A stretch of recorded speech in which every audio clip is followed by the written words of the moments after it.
No bloco anterior, nós estávamos justamente falando do impacto que essas grandes intervenções urbanas acabam criando, que faz com que haja uma antecipação da especulação imobiliária, e a Patrícia nos mostrou que isso não é um fenômeno só em São Paulo, né, ocorreu também em Barcelona, e que, paradoxalmente, é uma contradição, porque os benefícios, ao invés de serem usados pela população do bairro, pela população tradicional, acabam sendo usados pelos novos moradores, porque a especulação imobiliária acaba mudando o perfil desse mesmo bairro. Nós temos aqui em São Paulo, por exemplo, o exemplo ali da região da Berrini ou da Vila Olímpia, onde o adensamento acabou expulsando as populações ou criando bolsões de comunidades carentes, que nunca se beneficiam de um plano arquitetônico. Por que a arquitetura, Magalhães e Patrícia, nunca chega aonde se mais precisa, né? Porque a arquitetura não é só a dimensão estética, mas é da funcionalidade, da racionalidade das habitações, da otimização dos sistemas todos de saneamento, de abastecimento e assim por diante. Vocês, como é que vocês veem esse problema? Bem, veja o seguinte, eu afirmo sempre que o resultado que está aí hoje, né, desde as políticas habitacionais, das ações, na verdade, a gente assiste o legado de anos e anos de falta de planejamento. Vamos dizer que não foi feito nada durante esse tempo? Claro que foi feito, mas os resultados são esses que a gente vê, não é? No entanto, a gente não pode deixar de resgatar uma experiência recente que está em curso na Prefeitura de São Paulo, através da Secretaria de Habitação, que está fazendo um grande esforço, né? Houve recentemente instituído pela Secretaria o concurso Renova São Paulo, onde trabalhou na cidade inteira com concursos, participação de diversos arquitetos, e chegou a resultados interessantes.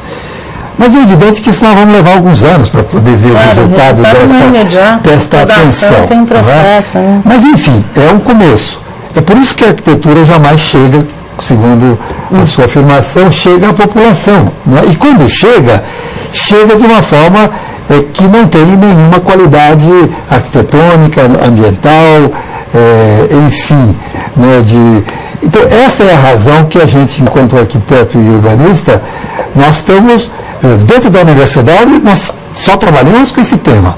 Nós estamos realmente, inclusive, tentando formar profissionais que possam um dia ser engajados nesta luta. Né? Agora, no caso de Barcelona, se enfrentou essa situação, como você disse no bloco anterior. Vocês conseguiram integrar as comunidades mais carentes ou não? Ou esse problema persistiu? Não, esse problema persiste e é o que a gente estava falando. É um processo de falta de planejamento que, no fim, te dá um resultado onde você tem uma completa desintegração dessa população. Barcelona também desocupou e essa população também ficou fora desse eixo, né?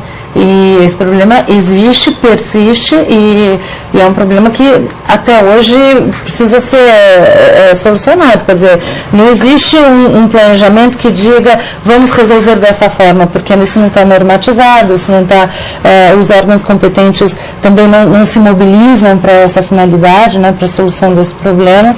E é isso que o Magalhães falou, quer dizer, a gente está vivendo o legado de tanto tempo sem planejamento, e isso é um processo, a gente precisa iniciar um trabalho para que daqui a alguns anos a gente tenha um resultado concreto com relação à melhora dessa integração dessa população. Mas por que nós temos falhado nesse planejamento? Afinal de contas, o plano diretor de São Paulo já está aí há quase uma década, não é? E também é um plano diretor que implica na integração da região metropolitana, porque São Paulo está cercada de pelo menos mais 32 municípios. Há o consórcio, o coletivo desses municípios na discussão de políticas públicas conjuntas, mas parece que temos falhado sistematicamente. Será que, com essas duas oportunidades que São Paulo tem agora, que é a questão do Itaquerão, a integração do Itaquerão com as áreas de preservação permanente. E, por um outro lado, a renovação do centro de São Paulo, e isso para não puxar o tema do Tietê, será que São Paulo não vive um momento bastante especial para rever essas falhas tradicionais do planejamento urbano e conseguir políticas de longo prazo que orientem uma cidade minimamente mais racional e sustentável? Então, mas falando em sustentabilidade, como é que está hoje distribuído, né, isso em São Paulo? A gente tem em São Paulo um zoneamento que permite uma cidade mais densa, que permite uma cidade com uso misto. Como é que isso está estruturado? Esse planejamento tem que começar a ser feito em cima dessas bases, para a gente falar em cidade sustentável, a gente tem que falar também em adensamento, em uso misto, em transporte público. A gente tem todas essas questões para levantar e para começar a trabalhar. A minha pergunta é, hoje a gente pode assumir isso em São Paulo?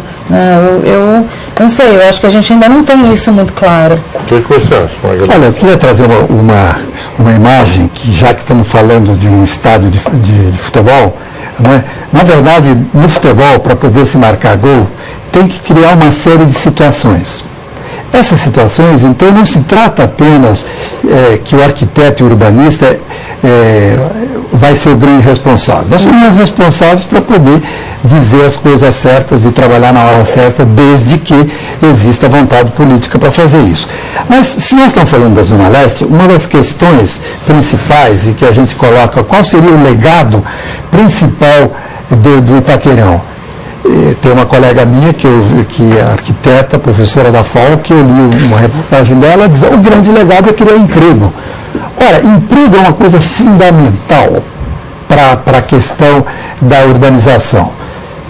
Não sei se todo mundo sabe, mas se na Zona Leste hoje mora da ordem de 4 milhões de pessoas, sai todo dia para trabalhar no Uruguai. Que é 2 milhões e meio de pessoas saem da Zona Leste no sentido para ir ao centro e ao centro se distribui para toda a metrópole. Claro, porque lá são o quê? 20 empregos por pessoa, enquanto no centro é o lugar onde 40. Se ganha menos de porcentagem, renda familiar. Então, evidentemente, essas questões não se resolvem do dia para a noite, mas é necessário. Claro, a gente está sabendo, o governo do Estado está fazendo uma série de a criação da FATEC, a criação da USP Leste, o metrô, enfim, todas as ações são importantes. Mas as coisas precisam ser tratadas de uma forma sinérgica, né? Tudo tem que ir com o mesmo objetivo para que você possa gerar resultados, né? Então você, Patrícia, estava falando do adensamento. A gente tem que rever o modelo de ocupação tipológica da cidade de São Paulo. Não dá mais para pensar que a gente pode ter habitações térreas ou espraiada ao longo do território. Um território todo impactado e frágil, como diz a reportagem, exibida, você tem que estabelecer um novo modelo de ocupação do solo. Sim. Verticalizar não necessariamente é sinal de fazer um mau projeto de arquitetura. Claro. Então, repetir o modelo de um térreo mais 4 pavimentos não é a melhor solução para fazer. Mas você tem a malha viária para isso. Então você tem que ter sistema viário, infraestrutura, tratamento de água, né, bolsões de qualidade ambiental, como diz a reportagem, né, que possam complementar a APA do Parque do Carmo. Né, tem que fazer o que? Os parques lineares ao longo do Rio Jacu, do Rio Verde.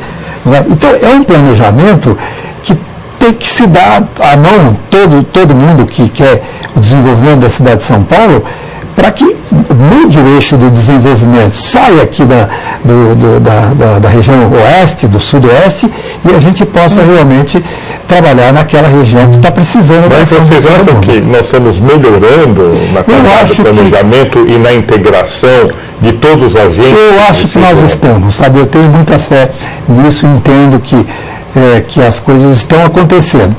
No entanto, como você falou, é um momento oportuno, um momento diferente e é necessário que essas coisas aconteçam, não é?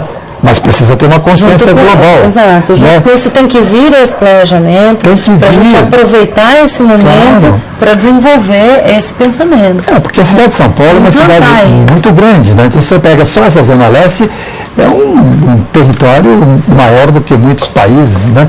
Então é necessário que a gente, vamos dizer, faça esse planejamento, que se estabeleça com muita rapidez, né, com muita urgência, né, estabeleça esses modelos.